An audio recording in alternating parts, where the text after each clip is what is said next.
Halo, apa kabar? Saatnya Anda menyimak berita Semarang bersama saya, Aurika Agustina. Sejumlah berita menarik akan kami sajikan untuk Anda berikut 3 berita utama hari ini.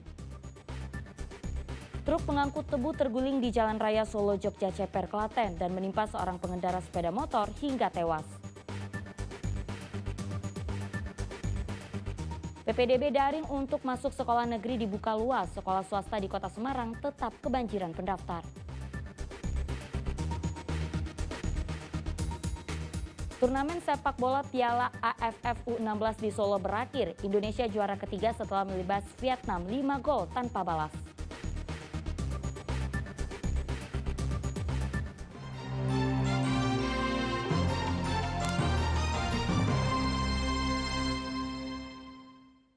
Kita ke informasi pertama, seorang pemotor tewas usai tertimpa truk muatan tebu yang terguling di Klaten. Proses evakuasi korban berlangsung dramatis karena harus mengerahkan alat berat untuk mengangkat badan truk.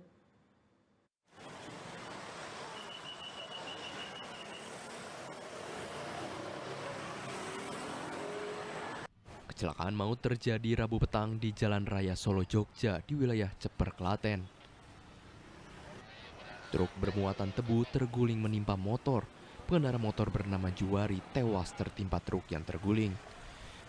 Kecelakaan berawal ketika truk yang dikemudikan Amin diduga menerobos lampu merah sehingga menabrak motor. Laju truk kemudian terguling dan menimpa pengendara motor. Proses evakuasi korban berlangsung dramatis. Petugas gabungan mengerahkan alat berat untuk mengangkat badan truk terlebih dahulu.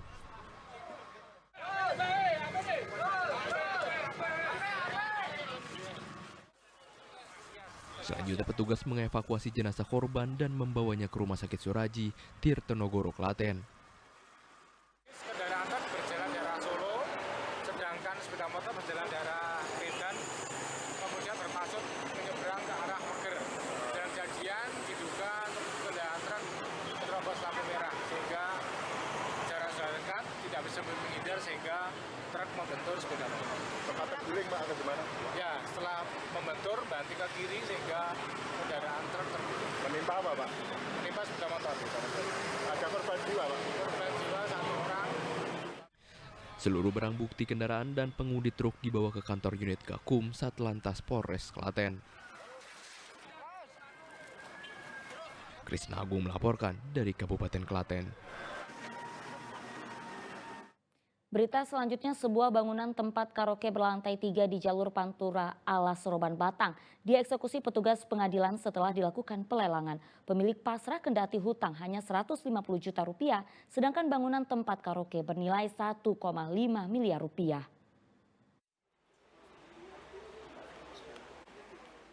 Bangunan karaoke 3 lantai di jalur Pantura Subah Batang akhirnya dieksekusi oleh petugas pengadilan negeri Batang pada Rabu siang. Awalnya petugas sempat dihalang-halangi pihak pemilik, tetapi tetap dilakukan karena keputusan pengadilan telah ingkrah atau final. Upaya paksa dilakukan, alat berat dikerahkan untuk menjebol dinding bangunan.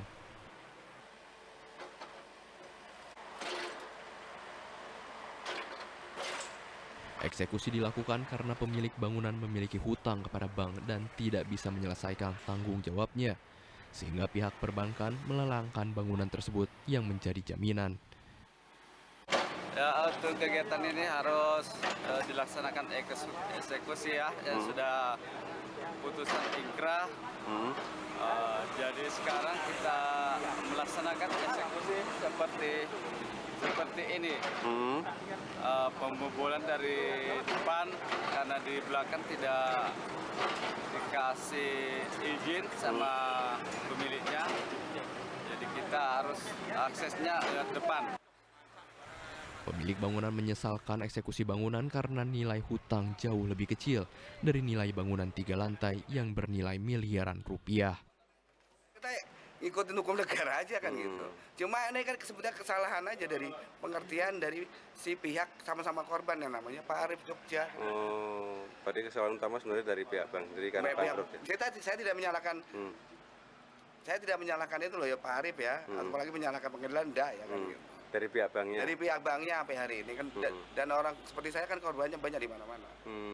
Eksekusi ini sempat membuat kemacetan karena barang-barang milik karaoke dikeluarkan. Petugas juga menyita ratusan botol minuman keras yang berada di lokasi karaoke.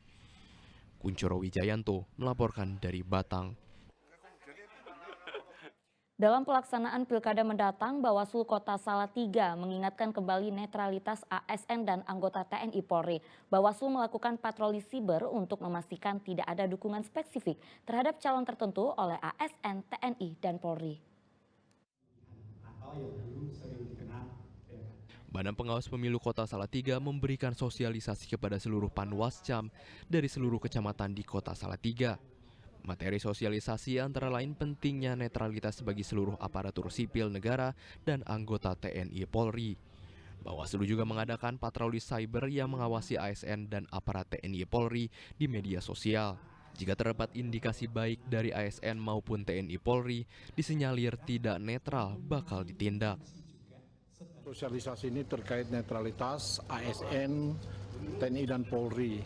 Kami berharap supaya dalam kegiatan ke depan dalam rangka menghadapi kampanye dan kegiatan-kegiatan lain, ASN, TNI dan Polri itu netral dan tidak memihak. Mungkin semoga tidak ada indikasi ke sana lah. Kita berharap mereka menjadi menjadi orang yang netral. Begitu.